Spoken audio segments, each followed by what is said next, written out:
A Bíblia não é um livro simplesmente humano, pois o seu autor principal, o autor da sua verdade, é o Sinais de Espírito esperança, o espaço onde se percebe a ação da Igreja no mundo. A existência histórica de Jesus é, portanto, incontestável.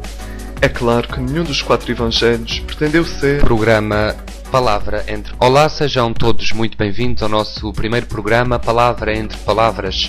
O meu nome é André Rezendes e estarei convosco na próxima hora para partilhar, meditar, descobrir um pouco mais da Palavra de Deus e atualizá-la nas nossas vidas. Hoje temos connosco a presença do Marcos Miranda, que é seminarista. Olá Marcos, bem-vindo. Olá a todos. E também do João da Ponte, que é futuro diácono. A sua ordenação, falaremos mais adiante, será no dia 25 de janeiro. Olá João, bem-vindo. Marcos, o que é que vais falar?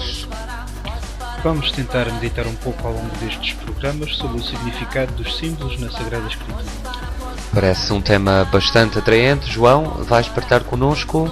Vamos tentar refletir um pouco acerca da pessoa de Jesus Cristo, este grande homem que apareceu há 2000 anos, e colocar algumas questões em cima da mesa acerca da sua pessoa. São essas as nossas propostas. Penso que vão gostar do nosso programa. Fique connosco, fique com Deus, fique com a XTO FM. Levar à perfeição é feliz.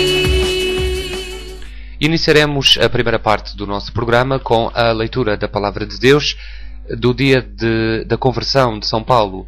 E o Evangelho é de Marcos, capítulo 1, versículos 14 a 20. Depois de João ter sido preso, Jesus partiu para a Galileia e começou a proclamar o Evangelho de Deus, dizendo: Cumpriu-se o tempo, está próximo o reino de Deus. Arrependei-vos e acreditai no Evangelho. Caminhando junto ao mar da Galileia, viu Simão e seu irmão André, que lançavam as redes ao mar, porque eram pescadores. Disse-lhes Jesus: Vinde comigo, e farei de vós pescadores de homens. Eles deixaram logo as redes e seguiram Jesus. Um pouco mais adiante viu Tiago, filho de Zebedeu, e o seu irmão João, que estavam no barco a consertar as redes, e chamou-os. Eles deixaram logo o seu pai Zebedeu no barco com os assalariados e seguiram Jesus.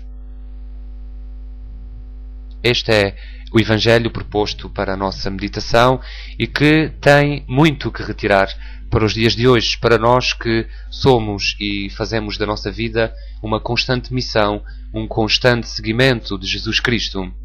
E nesta festa em que celebramos a conversão do apóstolo Paulo, aquele que perseguiu, numa primeira fase da sua caminhada, os cristãos e que, por vontade de Deus, se torna perseguido pelo nome de Jesus Cristo, é um grande ensinamento para nós.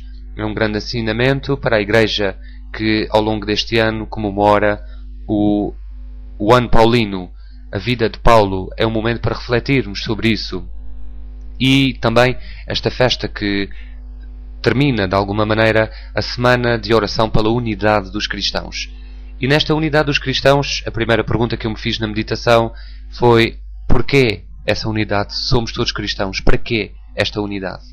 E a resposta que eu encontro é porque o nome de Jesus vive-se, experimenta-se na vida de várias maneiras. E isso concretiza-se no tempo dos homens pela Igreja Católica, pelos irmãos de outros credos, pela Igreja Ortodoxa, pelos irmãos católicos que estão dispersos em outras partes do mundo e por todos aqueles que, sendo ou não católicos, são cristãos, são seguidores deste Jesus que nos interpela e que nos chama a sermos seus discípulos no aqui e agora das nossas vidas, com aquilo que nós temos. E celebrar a unidade dos cristãos é também celebrar a unidade na diversidade, porque em cada cultura há uma vivência própria deste Evangelho. Em cada homem há uma experiência concreta deste Evangelho, que é sempre atual, que é sempre novo, que não são histórias, mas que é a história em que cada homem se revê, é a história da salvação, em que cada homem concretiza o projeto de amor sonhado por Deus para nós. E celebrar esta unidade é também um tempo de refletirmos nas nossas vidas. Como é que vivemos a unidade na nossa vida? Como é que, ou aonde eu encontro a unidade entre mim e entre o Evangelho? Entre a minha pessoa e a pessoa do meu próximo? Como é que eu vivo esta unidade na minha família? na minha relação com o meu esposo ou com a minha esposa, na minha relação com os meus filhos, na minha relação com os catequizandos, enfim, na minha relação como ser relacional em ação com todos aqueles que estão à minha volta, que partilham da mesma fé. Católicos ou não, partilham da mesma vontade de servir o mesmo Senhor Jesus Cristo.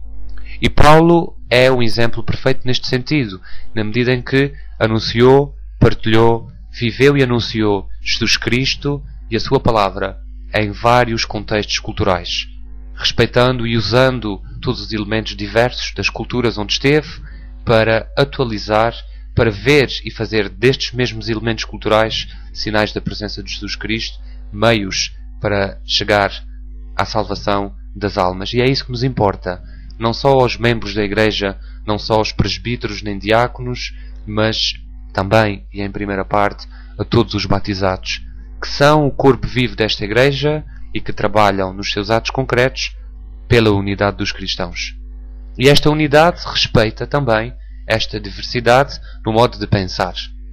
Nós dizemos e acreditamos, e é uma verdade, que o Espírito Santo trabalha nesta Igreja para inspirar onde quer, quando quer e em quem quer. E se nós aceitamos isso como uma verdade de fé, temos que aceitar que o modo que os outros vivem e interpretam o Evangelho de Jesus Cristo é válido. É válido na medida em que todo o Evangelho procura edificar, dignificar a pessoa humana, construir este reino no meio de nós. É fácil, são palavras simples de amor que brotam do coração de Cristo para a simplicidade das nossas vidas. Nós no dia a dia complicamos muito aquilo que é simples, mas por Paulo vemos como as coisas de Deus são mais simples do que as coisas dos homens. Há pouco celebrávamos Natal, simplicidade do Deus que se faz homem. E faz-se homem de uma maneira tão simples que nós acabamos ainda hoje à procura de razões, de sinais para perceber aquilo que é tão simples no nascimento, na história de uma criança. Portanto, fiquemos com este exemplo de Paulo para percebermos que esta Igreja é querida e amada por Deus, não na unidade e uniformidade, mas na unidade, na diversidade. Na diversidade dos dons do Espírito Santo, construiremos certamente este reino. A Bíblia não é um livro simplesmente humano, pois o seu autor principal, o autor da sua verdade, é o Sinais de Espírito esperança, o espaço onde se percebe a ação da Igreja no mundo. A existência histórica de Jesus é, portanto, incontestável.